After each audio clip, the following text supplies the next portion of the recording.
from Chicago, it's Startup Hypeman, the podcast. What's up, everyone? My name is Raj Nation, founder and chief pitch artist at Startup Hypeman, where we help startups, scale-ups, and grown-ups not suck at how they pitch themselves so they stand out to their audience and stand apart from the competition.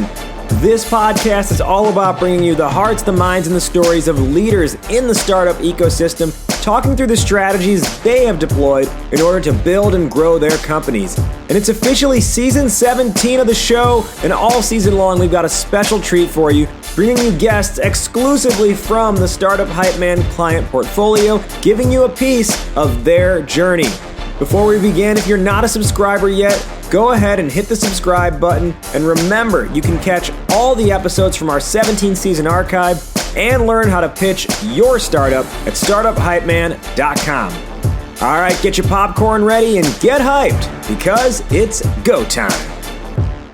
Ladies and gentlemen, making her way to the microphone from Los Angeles, California, and currently residing in the Chicagoland area of Illinois, she is the co-founder and CEO of HonestGame. Please welcome Kim Michelson.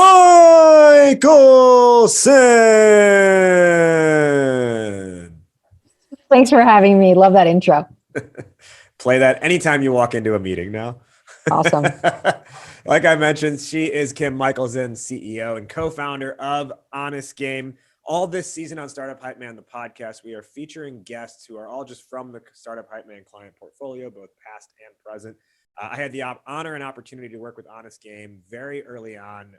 They had a prototype, they had a couple beta users, and we worked on their pitch. And it was awesome to just see kind of like the rocket ship that you ended up taking off on, winning 50K investment from Loud Capital in just a few months.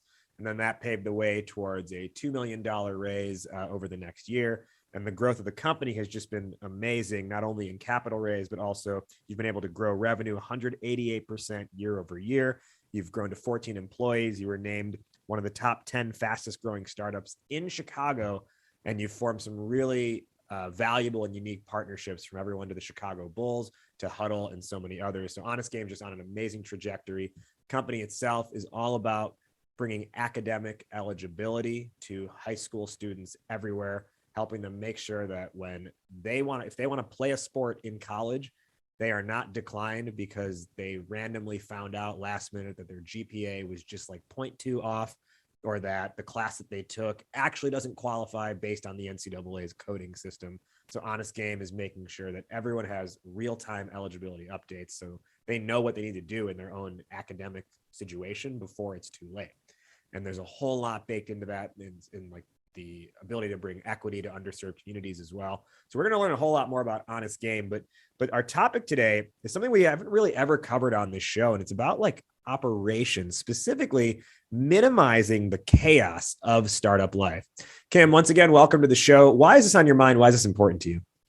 Yeah, thanks so much for having me. And, you've been incredibly instrumental, your ability to sort of formulate, how do we tell our story in a way that's impactful, and also simplify our story. So thanks for being with us from, very early on when we really didn't know really even who we were yet. So, so grateful for you, Rajiv. So to answer your question, I think, clearly operating, it's not the most sexy topic. Everyone gets excited about startups. It's so exciting. And, the possibility of raising money and a possible exit and changing the world and, a whole variety of things. But I think our operations and the way we've operated from a process perspective has kind of been our secret sauce.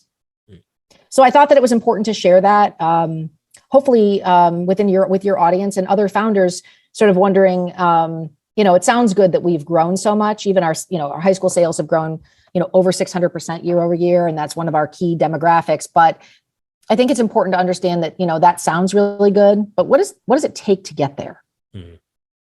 We're going to dive a whole lot more into that as this conversation unfolds. Before we do, let's learn a little bit more about Kim, the person. Now, HonestGame itself operates in the sports tech sector. I know you have a pretty strong personal connection to sports as well. Can you talk us through like what was your first sort of memory with sports and how have sports been influential in your own life? Yeah, sure. Sport really did change my life. I can tell you today I wouldn't be running this company without my experience. I grew up in Los Angeles, went to a small private high school in high school in the late 80s. And at that time, Title IX had already launched, but I think it was sort of getting some movement and some traction. And at that time, my high school didn't have they didn't have every girls team. They always had every boys team, but not every girls team. And I really love basketball. That was my passion. I was a huge Lakers fan. This is when Magic was out and Kareem. I remember my 16th birthday, like I got my name sort of in lights. It was a big, big thing in my life. Obviously they were pretty magical then. And my high school didn't have a girls team. And so that's what I wanted to do. I wasn't like going to cheer, and there's nothing wrong with cheerleading. It just wasn't who I was. And it wasn't, I liked theater, but it wasn't my thing. So I was like, well, I want to play. So can I try out? And because I didn't, because of Title IX, I was able to try out. And so I was the first female in California to play boys varsity basketball and baseball in the California CIF division. Wow. What was that like? 'Cause, that's a huge personal win. I have to imagine, you got a bunch of teenage boys who are just like, oh, who's this girl trying to join the team? Like, were you accepted with open arms? Were you having to face a lot of crap along the way? Well, it's really funny that you say that because the anniversary of Title IX is coming up and they're going to celebrate some women in sports. There's a day coming up and they asked me to write a blog on this. And I reached out to an old, I wouldn't even call him a teammate. I reached out. He's actually a cop in LA now. He's been there 24 years. And I met him because I played against him. And I said, can you give me some of your memories, Sean? And just literally got off the phone with him. And he said, yeah, I remember my coach, Coach Bill Rule. I said, Coach Bill's crazy. There's a girl here, like what, and whatever, it doesn't matter. And he goes, and then I remembered you played and you stole the ball. And he goes, I will never forget that. And he said, and we went back to sort of our huddle. It was another team that we played against. And they said, yeah, well, don't discount her. And their coach said, don't judge a book by its cover. That's really cool. And I think it was an early sort of shifting of a mindset moment for that person. Did you find then maybe in other cases, just from what you remember, were there people who were like fouling you harder or kind of treating you like you didn't deserve to be on the court? Definitely. I got a lot of publicity. There was a bunch of LA Times articles and a bunch of articles, actually, funny enough, they're still live today in the sense of like, they're not archived and you'd think they would be. And I think there was some anger about that. Like, oh, just because I was a girl, that kind of thing. But I will tell you, and I said this earlier, I wouldn't be doing what I'm doing if it wasn't for that experience. What we're doing now, we're a female founded startup, as you know, and the stats. I don't need to tell you, Rajiv, but the limited number of females that raise money. My business partner is also a minority. And so I think that experience for me, I think of the ball on the court is, I always thought of it as whatever opportunities come your way, that ball's not coming to you typically, unless it's a pass. You have to go get it. And I know this is maybe not the most popular, but if you're not fouling, you're doing something wrong. go after what you want. And I think, people say you can't. Well, that's their limitations, not yours. And so I think I wouldn't be here today. I think it was a pretty, an event that really, formulated who I am today. And I'll tell you, for me personally as well, like sports has played such a crucial role in like the discipline I have to, so I ran track in high school and for a year in college, and the amount of life lessons that were packed into those 5 years, right? The amount of, it's wild. The number of times I just like, I'm experiencing something today, but I can draw back like a direct line to like, oh, a similar thing happened when I was like 16 years old. And here's how I worked through it. Right. And I think so much of that discipline mindset, the ability to like work towards a specific goal, see results and keep improving, all those kinds of things have been influential for me. So I definitely understand, firsthand just how much sports can influence you later on in life. The other aspect that I was kind of seeing there was, as you were able to step onto that court on a boys team, the first woman ever, I think this theme of like equity has been really present for you. It's Honest Game today really helps with the idea of equity in terms of being able to make sure, no athlete is told no simply because they didn't know the process. How do you feel equity has played a role in your life, especially as you compare it to what you're doing today? Yeah, I think it's a great question. I think, we started this startup older than, some people. We weren't in our 20s. And I think we kind of had a better idea of who we were, but also what legacy we wanted to leave on the world. And from that standpoint, it was really all about doing well by doing good. Capitalism isn't a bad thing. But you better make the world better while you're doing it. And frankly, even to take that further, if you're doing well while you're doing it, it's not an expense. You'll make more money. Will turn to be more profitable. And it's all this idea of, we're a public benefit corp. We're not a certified B Corp, but we're a public benefit corp. It's really about this. When investors invest in us, not everybody's going to be the right investor. I mean, they will look at our profit and, our sales, but they also will look at, well, how do we impact those students? And, where was college access before? And how many more opportunities did you open up for the world? And what does that do for social mobility in individual families and students, and then trickle down to communities and really, hopefully, the world. We are international now as well. Yeah. Let's use that as sort of a segue into learning a bit more about HonestGame itself. I gave a brief introduction. You talked about the Public Benefit Corp right there, but can you perhaps just fill the audience's mind a little bit better with, what is HonestGame and how do you help students? Sure. Yeah. I like to say we created HonestGame not to create a business, but to solve a problem. And that problem was that through the stats that we could find, almost 1 million kids a year were not able to go to college, have post-secondary opportunities. And sport is a tremendous vehicle for that because they weren't academically eligible. And what we mean by that is not just necessarily they didn't have the core requirements, like for the NCAA of a 2.3 or a specific, standardized test score. It was because they took classes that didn't count.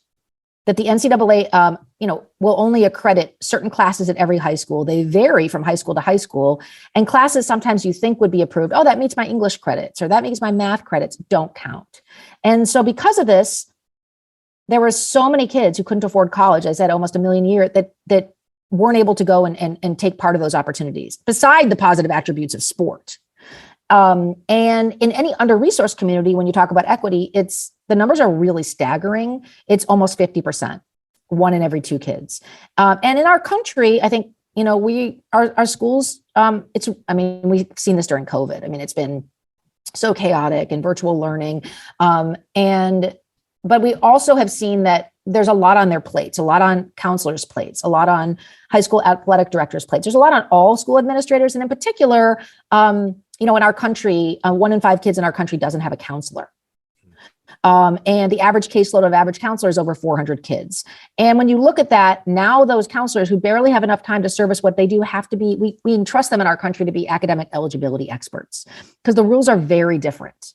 And that's why this problem occurs. So our platform is a software platform, a B2B SaaS platform. And our goal is really to support and kind of put the student at the center, and everyone in that student's village, from the athletic director to the counselor, to the parent, to the coach, and make sure that student athlete doesn't fall behind, because it automates academic eligibility, like sort of on demand in real time, to make sure that every student athlete has access to college. It's an unemotional tool. It's data driven. My goal is not to make sure that this kid goes there. It's to make sure they have access to go. Let's use that to dive into our main topic now. And today's topic is all about minimizing the chaos of startup life. And the way you do that is through structure. Now, when we were planning out this conversation, you talked about how you've implemented an EOS, or an entrepreneur operating system. For those who don't know, that's popularized in the book Traction. It's popularized in a couple other books as well. But it's this idea, you have like your iOS, your iPhone operating system, or your Mac OS, your Mac operating system, your Windows. But as a business, you have your entrepreneur operating system. Can you just maybe further define really what that means for you and your company? Sure. So I guess the best way and you did a great job explaining it, is that it's a playbook.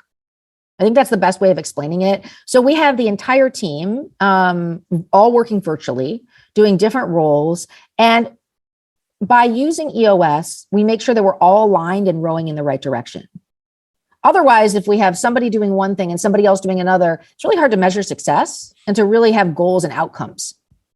Can you talk through what maybe life was like at HonestGame before you implemented this? How many people was the company at that point? And sort of what was the point at which you said, well, we have to build this playbook? Yeah. So that's a funny question because Joyce and I, as co-founders, my co-founder, Joyce Anderson, are very different. She's an attorney by trade. And I like to risk things and do new things. And so the way that EOS describes that is she's an integrator. She's the one that keeps the glue together. And I'm the visionary. That's how they kind of identify it. There's lots of ways to look at it. But number one, that helped knowing ourselves. So our communication styles, although we're terrific partners, are very different. We think differently, we communicate differently, which causes a lot of friction. And so before that, there was lots of friction. We actually instituted a safe word, which I don't think we've used in a long time, whenever we couldn't communicate. So we wouldn't say things that were, we didn't mean. And that safe word is pineapple. And so we'd say pineapple moment. And so, yeah, it was funny. And so I think what EOS has done, we were probably, I think about 11 people in when we decided to invest in it. It's the way we did it was we dove in. You don't have to have an implementer, but an implementer is somebody that you use to help you sort of lead that. And it's definitely a costly expense, but we decided that we care enough about what we're doing that it's not just all what you look like on the outside. Let's make sure that we really have a process for what we do and we have focus, and that we can measure those so that when we do need to pivot or when we do need to sort of alter things slightly, we get indicators. It's proactive versus reactive. And we can tell, hey, let's talk about this. And there's a lot of things about it that have helped us, but in general, it's helped Joyce and I as co-founders get along much better and communicate within this framework. And we know our roles, which is great. And I think the team, startup life is chaotic anyway. So I think the team feels like, hey, there's a plan. There's a plan, there's structure, there's organization, and I understand that. How did you first learn about it in the first place? And was it something that you decided, or were investors saying, no, you have to do this if we're going to invest in you? No, it wasn't investors. Actually, many of the investors haven't heard of it. It was, which I've tried to recommend for other companies, but it was actually one of our advisors who runs a really fantastic business, Tyree Burks, and it's called Players Health. And we have a pretty impressive group of advisors, and we lean on them and we say, what is it that we don't know? Help us figure this out, or we're struggling with this, or we're struggling with that. And he's been incredibly instrumental. So he said, listen, I'm further along. I'm much further along than you guys. He had done several large raises, but he said, this is something that's really been incredibly helpful, and make sure that everybody's on the same page. Mm-hmm. Okay. So what aspects then would you say your and I should also ask, have you given, the way Microsoft gave Windows a name, have you given your entrepreneur operating system a name? And then on top of that, what are the different aspects that this EOS touches within the business? Yeah, sure. So there's 6 core components of the business: mission, strategy, expectations, processes, accountability, outcomes, and procedures. I think that was 6. So that's how it kind of encompasses the entire business. And when you think of EOS, it's really strengthening those key components, those 6 key components. So one way to think of it is that if you feel like you're strong on your mission and your strategy is, you're in a really good place where you want to go, or expectations, processes, accountability, but something's not working, one of those 6 key components is probably weak. And so, for example, maybe it's your procedures. Maybe you have a lot, but you haven't communicated it in the right way. So when you look at your business sort of as a pinwheel, and all 6 are around there, and your business is at the center, you want to make sure all of them are strengthened. So maybe all of these things are good, but one of those 6 elements isn't strong. And so that's where you and then you can say, okay, let's fix that. Let's make sure we deal with it. So it's proactive, not reactive. It's also incredibly open and honest. It encourages open and honesty. So there's an issues section where you have to put your issues down. And the idea that there's always going to be issues is wonderful. And the idea about EOS is just try to smoke them out. You just try to deal with them, talk about them. And sometimes when you're talking about them, like anything, you're not really talking about the root issue. So then you say, no, is that really the issue, or is this the issue? And so you kind of go deep and you really try to solve these things that are difficult to solve instead of pretending they don't exist or that companies are perfect. Now, how do you take that and hedge it against, for example, like pettiness, right? Like how do you make sure that real issues are being discussed or versus someone just, potentially just being petty about something or maybe being in their own head that day? I think it's the culture we've cultivated. It's open and honest. So for example, we had an employee that we didn't have a position for anymore and had to let go. And we were going to a meeting with an implementer, EOS leadership meeting. And we knew this was coming and we didn't want our team to hear it from somebody else. So we said, we really struggled. Should we share this? Is it not right? And we shared it with our team. So I think a lot of times, I think pettiness comes from people feeling that an organization is not transparent and not honest. And I think because we're so real about what we're doing, we don't have that much. I think our team would agree. We don't really have that issue. So to that extent, are you then, you said you're so real with your team. Does that mean everyone on the team like knows all the numbers around where revenue, but even to the extent of where the bank account is at, or are there certain things that, have to be held back? I don't give people the bank account number if they don't need it, if it's not relevant to their role, but we do, we have a quarterly all hands, we have an annual all hands every single quarter. The leadership team and all the other departments get together and they form what they call rocks, which are their objectives for the quarter. And why are they important? And then how are we going to meet them? And what does that mean? How do you back up? If you want to meet specific sales numbers, how do you get there? So yeah, most things are pretty open and honest. And even how much cash we have in the bank or what our runway is, our burn rate. Yeah. We're very open and honest. We don't intend to scare people but we're creating a culture where we're building this company together. Yeah. Yeah. And to clarify, I meant, cash in the bank, not literally giving out account numbers. Yes. Yeah, we do. Yes. So say more about, you said everyone comes to these quarterly meetings with their rock, which is their goal. Why a rock? Is there some intentional symbolism to that? You know what? I'm not Gina Wickman, so I didn't create it. So I'm not 100% sure, but I think, think of a rock as, I guess you'd call it, there's vernacular that they use and using that is helpful. So one of them is your leadership meeting and they call it your L10 and it's an every week meeting and each department has one and the leadership team has one. And it's, there's rules about it. They have to start on time. They have to end on time. You have to start with data. When you report on something, you don't go on and on. You say on track, off track. And even if you're not done with a meeting, but time's up, the meeting's done. Yeah. So there's a process. There are rules around that. And rocks, as you asked, is part of that. And that's, what are the 4 or 5 things that are the most important things for me to achieve for that quarter?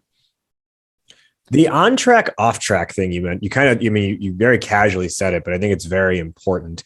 What might if you're recapping results, what might that look like in actual execution in a meeting? How might someone say this, utilize on track or off track?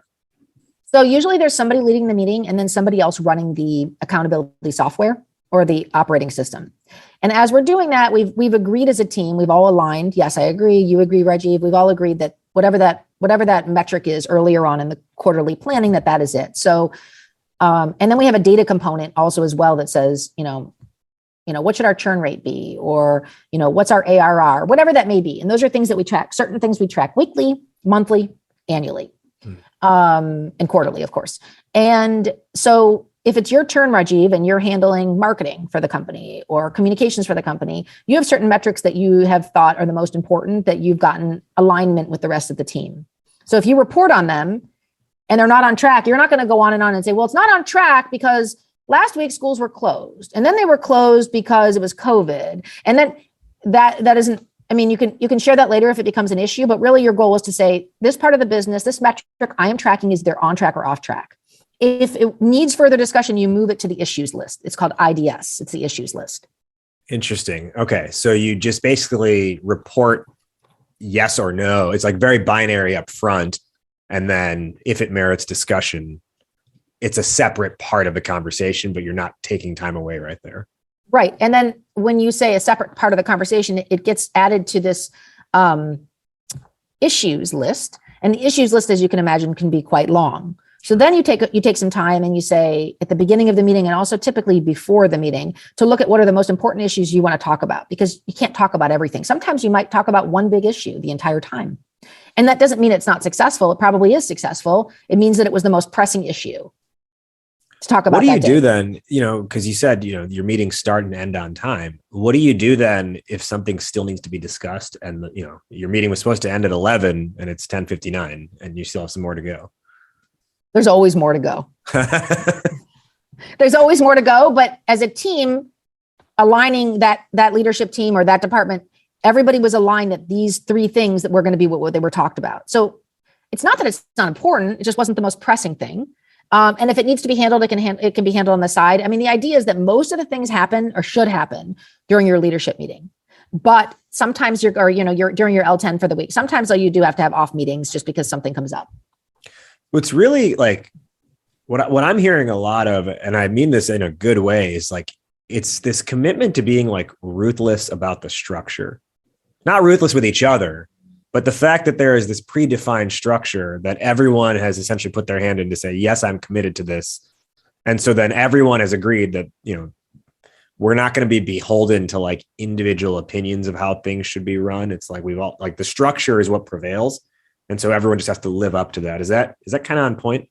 That is 100% on point. And it actually made me think of something, which is, we are ruthless about structure because we can control structure. Much else in startup life you can't control. How would you relate this to or compare this to how a basketball practice is run from your own experience, being on a team? I think it's actually a great analogy. I think, people show up, they go to the vending machine, they grab the soda, they sit down, they're excited to see you play, but it's all the work you do to get to that game.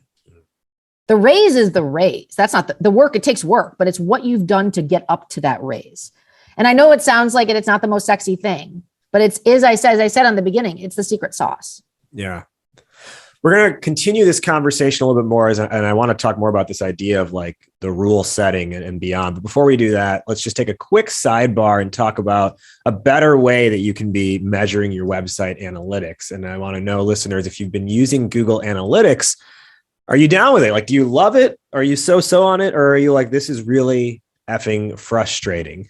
Because understanding where and why you lose site visitors before they convert is just flat out hard. And with Google Analytics, I know there's always some integration issue, or you have to sort through a mountain of data just to figure out what's causing your leads to drop off. It's not fun, plain and simple. And that's why I was really excited to learn that there's a better way to measure website analytics. And that better way is Oribi. Oribi is a unique marketing analytics tool that captures all the events visitors perform on your website without using code. Oribi enables you to analyze visitor behavior patterns, build smart funnels, and get tons of insights so you always know what your next step is. And what that means is you're able to understand your visitors and know what to change in order to convert more, which then means no more blind spots on your websites and your lead conversion. Now, as a partner of the show, Oribi has a cool offer for you.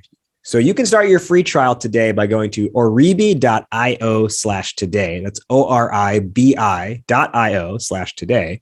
But as a partner of the show, use the coupon code HYPEMAN, all one word, HYPEMAN, coupon code HYPEMAN, and get 20% off of any paid plan. So it's oribi.io/today to start the free trial and use the coupon code HYPEMAN for 20% off any paid plan. Today on Startup Hypeman, the podcast, we are with Kim Michelson, co-founder and CEO of HonestGame, and we're talking about minimizing the chaos of startup life, specifically, and the way HonestGame has done it in implementing an entrepreneur operating system. Now, Kim, you talked about the sort of the analogy of running this EOS and running a startup to being on a basketball team where, what people see is the game, but they don't see the practice that went in. They don't see the sweat. Kind of fitting, actually, that we're using this analogy. I don't know if you see behind me, but I've got the Kobe Bryant book behind me. We're recording this on January 26th, the 2 years to the date that he passed. So I think it's fitting that we're having this conversation today. And you said like, it's all the work that got to the raise, or it's all the work that led up to getting to that point. Can you talk through like, how do you account for any like failure points that might happen within the system? And so I guess if we were to use the basketball analogy, Dennis Rodman just decided to not show up to practice for like 3 days, right? How do you account for like the startup version of that when someone's maybe not pulling their weight or not living up to the EOS? Yeah, well, if Dennis Rodman didn't show up to his practice, then you'd have a weakness in one of the 6 key components, and that would be people. So, usually it goes down to these, as I mentioned, 6 key components. But I think that what's really, really interesting is that when everybody's aligned using an operating system, and we're using EOS, but whatever that may be, again, as you mentioned earlier, we don't really have pettiness, and everybody's pulling their weight because it's so visible and transparent. And when they're not, it's also really visible and transparent. So it uncovers issues much quicker. It's very proactive, especially if you're tracking the right things, and it becomes really obvious. It's almost like, I hate to say this, but in a startup like us, I mean, there's not really anywhere to hide. It's all out there. Is there any point at which, or do you believe, Brad, let me ask it that way. Do you believe there's a point at which you can be too transparent? Yeah. I mean, I think if I gave everybody our bank account number, I mean, people have to know what they need to know, but in order for them, part of this, I think that the better way to answer that question is one of the key components, as I mentioned, is the sort of idea of vision and mission. And we spent a lot of time on that. And many, many years ago when I was doing that stuff, I used to think, oh, people just say, and no, we went through a rigorous process to say, what are we? You can only have whatever they are, those 5 are. So because we live that, also we live it, we talk about it. It's very ingrained in our culture, our mission and vision. And it sort of by, natural selection a bit kind of weeds out people, for example, that don't fit that culture. So our transparent culture isn't for everyone. So that's a great point. And not everybody fits our culture, but this is our culture. And so it enables us to make better hiring decisions, people to feel much more rewarded because it really is like fitting like a glove. And except for, I think we're open and honest about mostly everything. The only thing that we're not open and honest about are talking about other employees to other employees. We would never do that. Or sharing salaries or, all the things that are pretty basic. That wouldn't be, there's no purpose to that. Sure. Have you as a company created core values already? Oh, yes. That's part of, that is part of this whole EOS process. Before you kind of do this, you have to know who you are. And yeah, go ahead. Okay. So, then my follow-up is, what are the core values? And then, is it the core values live up to the EOS, or the EOS has to live up to the core values? I think that it all starts with the core values. Okay. If that answered that. So, and we went through, as I mentioned before, a really, really rigorous process to sort of figure out what are our core values. And I can't remember what our implementer had said, but it's actually really funny because people can say things like, I don't know, what do you value the most in your business? And you can say, I value this. And you're just like, really? Do we value that? And we actually had to actually also rate each other based on how in the team, how we fit up to those, core values. So our values are about equity and access, honesty. So these are kind of our core values. And when we like to say that we push the boundaries. This is a team that pushes the boundaries for what is possible for ourselves and also our customers. Probably one of our biggest core values is grit. And maybe because we're both former athletes, we have empathy, but we also are not about excuses. It's okay if you mess up, just own it and let's move on. Yeah. And let's just not repeat it. Yeah. So I recently went through a core values exercise myself in creating values for Startup Hypeman as we start to grow. And still fine tuning them. So I'm not at the point of being able to like share what they are because they're not finalized yet, but it's funny how the initial list was like 30 values. And then from there, it was just like, well, but that's kind of saying the same thing as this, or yeah, that was a thought in my mind, but it's not necessarily a core value. And then, from there you just start to cull it down. And I think now it's down to like 5 or 6. But it's interesting how, unless you actually take the time to sit down and actually think through this stuff in a structured way, if it's all just like in your head, I just think it's really hard to be able to lead other people, because there's no shared understanding or shared standard. If it's like, well, you didn't do it this way because in my head, you're supposed to do it another way. Like, how could they ever possibly succeed? As opposed to, well, here's how we operate as a company, or here's the value. Like grit is one of our values. And I don't feel like you're embodying grit right now. That's different if it's a thing you can point to, as opposed to a thought you have in your mind that they are supposed to know that you have, right? We point it all the time. Every single time we have a meeting, we have a core values speech. We read our core values speech, and we identify folks in the company that are meeting those core values.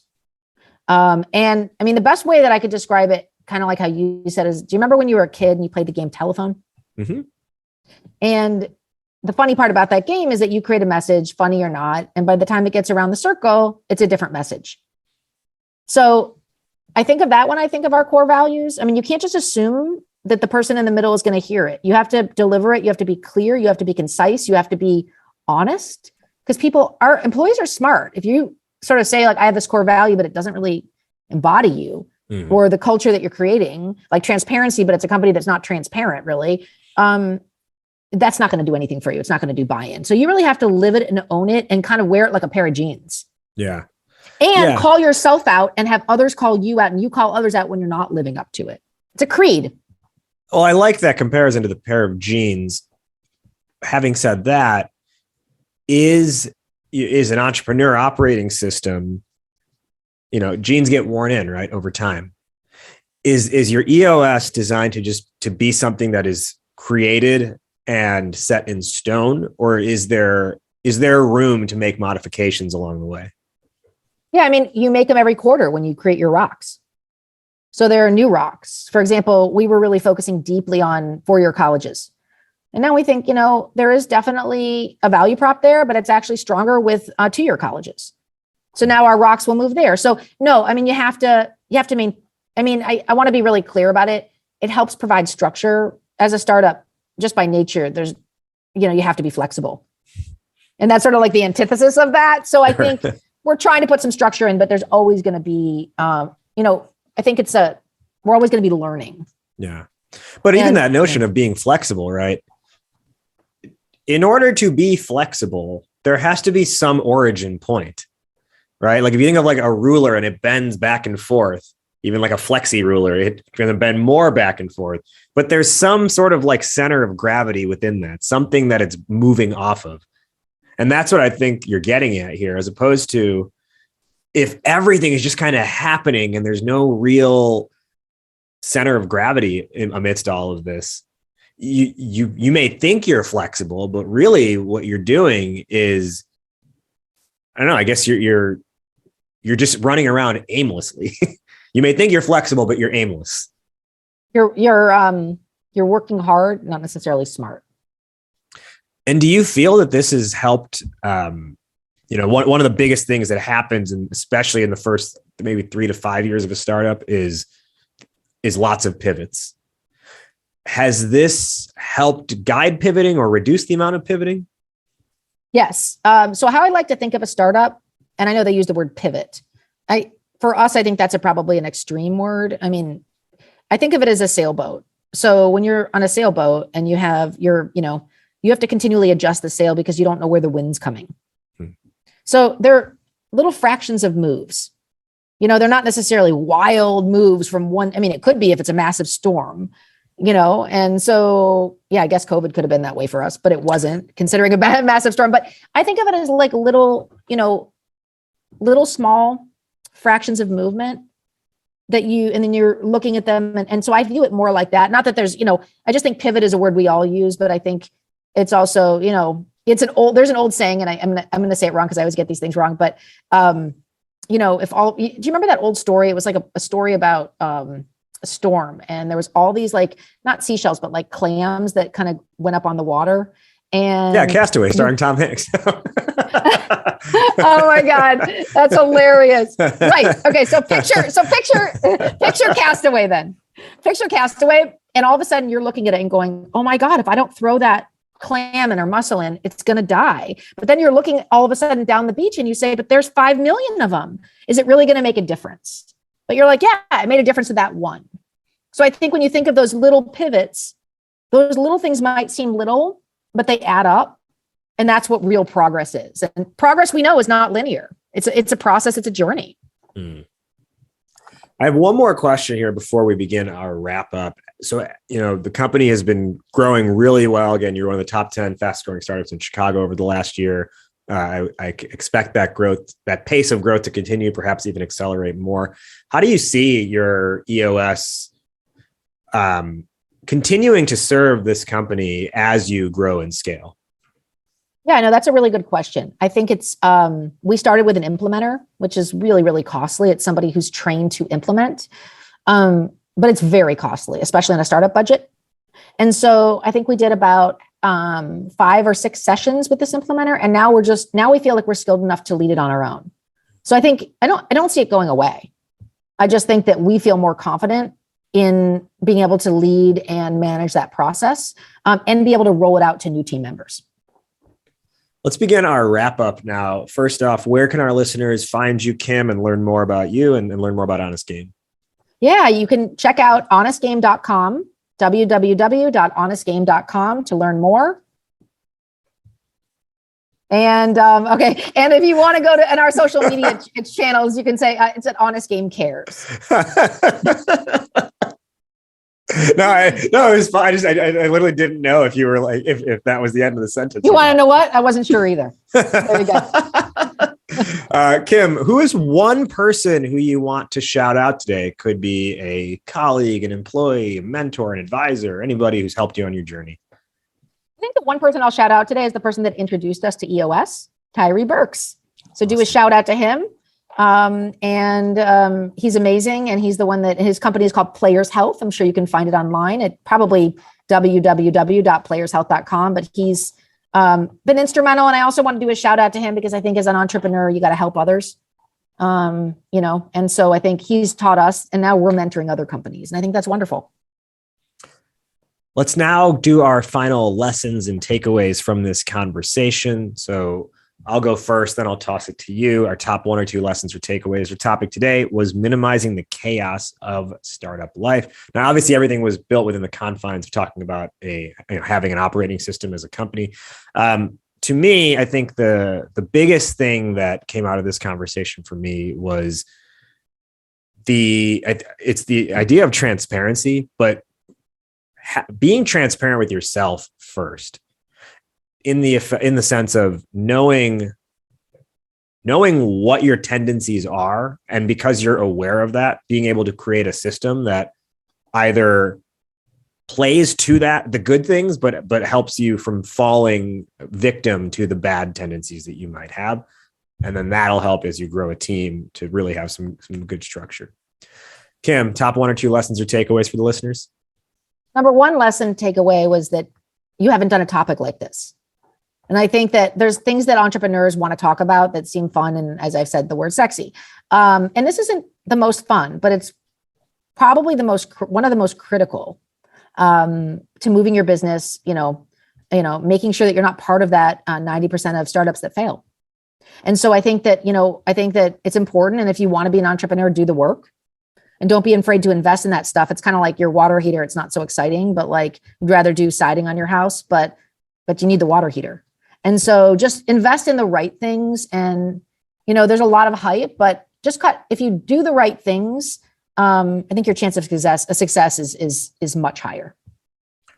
My final question, which is how we end every episode on this show. Fill in the blank, Kim. Entrepreneurship is blank. So fun. Say more on that. Oh, I just love it. I'm built for risk.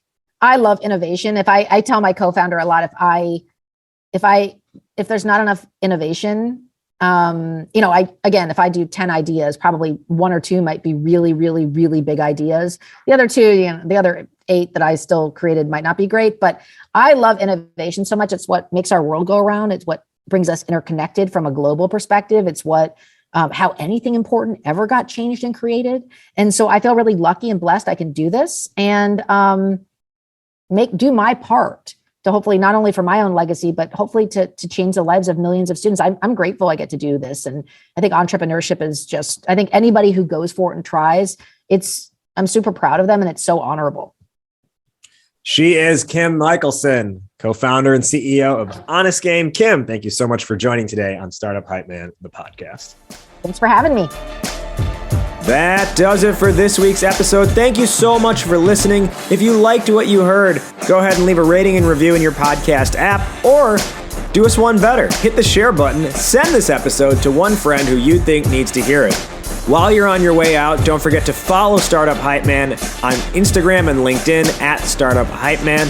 And remember, you can also connect with today's guest as well. They left their contact info. They love hearing if what they shared helped you in any way. StartupHypeman.com is the place to catch the full 17-season archive and learn all about how to pitch your startup.